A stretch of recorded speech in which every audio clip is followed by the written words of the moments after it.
Everyone. இந்த உலகத்திலேயே அக்லியான ஃபிஷ்னு சொல்லிட்டு ஒரு ஃபிஷ் பேர் எடுத்திருக்கு. என்னன்னு தெரியுமா? அது ஏன்னு தெரிஞ்சுக்கணுமா? அது மட்டும் இல்ல, கிளியினாலே பேசும், பறக்கும், அழகா இருக்கும்னு சொல்லுவாங்க. பட் இந்த உலகத்திலேயே பறக்காத ஒரு விதமான கிளி இருக்கு. அது என்ன? இன்னைக்கு நம்ம டாப் 5 இன்ட்ரெஸ்டிங் ஃபேக்ட்ஸ் பத்தி தான் பார்க்க போறோம். டைம் வேஸ்ட் பண்ணாம வாங்க வீடியோக்குள்ள போலாம். பை த வே, நான் உங்க JP. Welcome to JP world channel.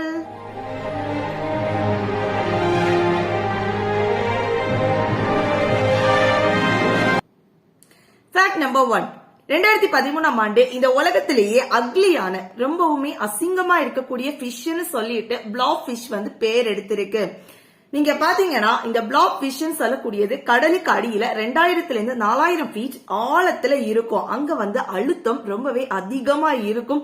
அங்க நார்மலா இருக்கக்கூடிய ஒரு ஃபிஷ்ஷோ இல்ல மனுஷங்களோ இருக்க முடியாது. அந்த பிரஷர்னால நம்ம அப்படியே செதறி போயிருவோம். பட் இந்த ஒரு சில கேட்டகரியான ஃபிஷஸ் தான் அந்த இடத்துல இருக்கும்.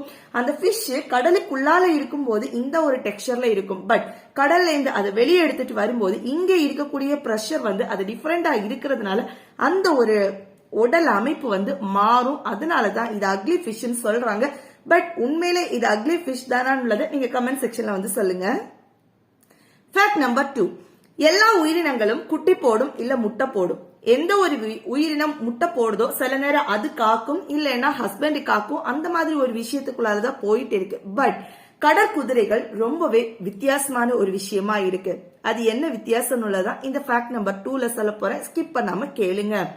கடற்குதிரையில பெண் குதிரைகள் தான் முட்டையை ஜெனரேட் பண்ணும். அந்த பெண் குதிரைகள் பிரசவத்துக்கும் கிட்டத்தட்ட 2 வாரத்துக்கு முன்னாடி அதுக்கு ஒரு ஆண் குதிரைக்குள்ளால இருக்கக்கூடிய இந்த வயிற்று பகுதியில் இருக்க இந்த ஹோலுக்குள்ளால அந்த முட்டையை கொடுத்துரும். இந்த முட்டைய 2 வாரங்கள் கிட்டத்தட்ட ஆண் குதிரை பாதுகாத்து 12 மணி நேரமா அதோட பிரசவ வலி இருக்குன்னு சொல்றாங்க. 2000க்கும் மேல குட்டிய அதுதான் வெளியே கொண்டு வருது இந்த உலகத்துல. சோ அந்த லேபர் பெயினை பெண் குதிரை கிட்ட இருந்து, பெண் கடற்குதிரை கிட்ட இருந்து ஆண் கடற்குதிரை வாங்கிக்குது. இது இயற்கையிலே ரொம்பவே ஒரு அற்புதமான ஒரு விஷயமா இருக்கு. அது மட்டும் இல்லங்க, இந்த கடற்குதிரைகள் ஒரு ஆணுக்கு ஒரு பொண்ணு அப்படின்னு சொல்லிட்டு அவங்க 2 பேர் மட்டும்தான் இருப்பாங்க. இனி ஒரு பெண்ணிடமோ இனி ஒரு ஆணிடமோ அந்த கடற்குதிரைகள் போகாது. அவ்வளவு ஒரு பியூட்டிஃபுல்லான ஒரு ரிலேஷன்ஷிப்புக்கு எடுத்துக்காட்டா இருக்கிறதா இந்த ஒரு கடற்குதிரைகள் உள்ளதான் ஃபேக்ட் நம்பர் 2. தேர்ட் இன்ட்ரெஸ்டிங்கான ஃபேக்ட் என்னன்னு சொன்னா, நமக்கு எல்லாருக்குமே பிடிச்ச பென்குயின் பத்தினதுங்க. ஆமாங்க, பென்குயின் தான் முட்டை போடும். அத ஆண் பென்குயின்ட்ட அடக்காக்க கொடுக்கும். கிட்டத்தட்ட 30ல இருந்து 66 நாள் வரைக்கும் ஆண் பென்குயின் நின்ன இடத்திலேயே அதை அடக்காக்கும். இந்த பென்குயின் தான் உணவு தேடி பல இடங்களுக்கு செல்லும். கிட்டத்தட்ட 50 மைல் டிஸ்டன்ஸ் வரைக்கும் போகும். 6 மாசம் கூட ஆகலாம்.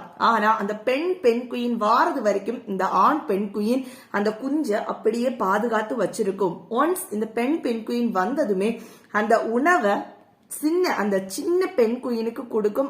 அதுக்கப்புறம் தான் அந்த ஆண் பெண் குயின் சாப்பிட ஆரம்பிக்கும். அது போய் ரிலாக்ஸ் பண்ணும். அது வரைக்கும் பாத்தீங்கன்னா அந்த ஆண் பெண் குயின் எதுவுமே சாப்பிடாம அந்த இடத்திலேயே நின்று அடக்காக்கும்னு சொல்றாங்க. ஃபோர்த் இன்ட்ரெஸ்டிங்கான ஃபேக்ட் என்னன்னு சொன்னா, கூடி வாழ்ந்தால் கோடி நன்மைன்னு சொல்லுவாங்க. அதுக்கு எடுத்துக்காட்டா சொல்றதா காகம். ஆமாங்க, கருப்பா இருந்தாலும் கலையா இருக்கையா அப்படின்னு சொல்ற மாதிரி காகத்தை நிறைய விதத்துக்கு எக்ஸாம்பிளா சொல்லுவாங்க. பெண் காகம் தான் முட்டை போட்டு அதை பாதுகாக்கும். ஆண் காகம் அதுக்கான பாதுகாப்பு, அந்த கூட்ட பாதுகாக்கும், தேவையான ஃபுட்டு கொடுக்கும். ஒன்ஸ் இந்த குஞ்சு பொரிஞ்சு வந்ததுக்கு அப்புறமா இந்த பெண் காகம் ஆண் காகத்தை கொத்தி விரட்டிடும்னு சொல்றாங்க. இந்த ஒரு பிரிவை தாங்க முடியாத இந்த ஆண் காகத்தை பாத்தீங்கன்னா மரக்கிளைகள்ல தொங்கி, இல்லைன்னு சொன்னா ஏதாவது கரண்ட் கம்பி ஏதோ ஒரு விதத்துல அது தற்கொலை பண்ணும்னு சொல்றாங்க. இது மட்டும் இல்ல, ஏதாவது ஒரு விஷயம், ஏதாவது ஒரு காகம் நேச்சுரல் டெத்ல நீங்க பார்க்கவே முடியாது. ஏன்னு சொன்னா தானாகவே வயதாகி இறக்கக்கூடிய காகங்கள் தனியா யாரும் இல்லாத ஒரு இடத்துக்கு போய் அங்க ஒரு கூடு கட்டி அந்த இடத்துல சாகுன்னு சொல்லிட்டு சொல்றாங்க. ஃபிஃப்த் அண்ட் லாஸ்ட் இன்ட்ரெஸ்டிங்கான ஃபேக்ட் என்னன்னு பாத்தீங்கன்னு சொன்னா, இந்த உலகத்திலேயே பறக்காத கிளி ஒண்ணு இருக்கு. ஆமாங்க, அதோட பேர் தான் கக்காப்போ. என்னது கக்காப்போவா? ஆமாங்க, அந்த கிளியோட பேரு கக்காப்போ தான். இது நியூசிலாந்துன்னு உள்ள கண்ட்ரியில மட்டும்தான் இந்த கிளி இருக்கு. அது மட்டும் இல்லங்க, இது ஆண் கிளி பெண் கிளியை அட்ராக்ட் பண்றதுக்காக பூமிங் சவுண்ட வந்து கொடுக்கும்னு சொல்றாங்க. அண்ட் இது பாக்குறதுக்கு கொஞ்சம் அவல் ஷேப்ல இருக்கும். இதோட பாடி கொஞ்சம் வெயிட்டா இருக்கும். இது எப்பவுமே பறக்காது. 1990ஆம் ஆண்டு இந்த பறவைகள் பாத்தீங்கன்னா வெறும் 50 தான் இருந்தது. அதனால இது அழிந்து போயிருமோன்னு சொல்லிட்டு கவலைப்பட்டு அதை பராமரித்து இன்னைக்கு பாத்தீங்கன்னா 250க்கும் மேற்பட்ட இந்த கக்காப்போ கிளிகள் இருக்குன்னு சொல்லிட்டு சொல்லி இருக்காங்க. கைஸ், நான் சொன்ன இந்த 5 இன்ட்ரெஸ்டிங்கான ஃபேக்ட்ஸ்ல எந்த ஃபேக்ட்ஸ் கேட்கும்போது உங்களுக்கு ரொம்ப இன்ட்ரெஸ்டிங்கா இருந்தது, ரொம்ப ஆச்சரியமா இருந்ததுன்னு உள்ளதை மறக்காம கமெண்ட் செக்ஷன்ல வந்து சொல்லுங்க. அண்ட் இந்த வீடியோ பிடிச்சதுன்னு சொன்னா மறக்காம லைக் பண்ணுங்க. அப்பதான் இது நிறைய பேர்ட்ட போய் சேரும். நீங்க இந்த மாதிரி இன்ட்ரெஸ்டிங்கான ஃபேக்ட்ஸ் கேட்கணும்னு சொன்னா மறக்காம ஜேபி வேர்ல்ட் சேனலை சப்ஸ்கிரைப் பண்ணி வச்சுக்கோங்க. வாரத்துல ஒரு நாள் இன்ட்ரெஸ்டிங்கான ஃபேக்ட்ஸ் உங்களை தேடி வந்துகிட்டே இருக்கும். இந்த ஒரு வீடியோவை மறக்காம உங்க ஃப்ரெண்ட்ஸ் அண்ட் ஃபேமிலி கூட ஷேர் பண்ணி எனக்கு சப்போர்ட் பண்ணுங்க. தேங்க்யூ ஃபார் வாட்சிங். பை. See you tomorrow.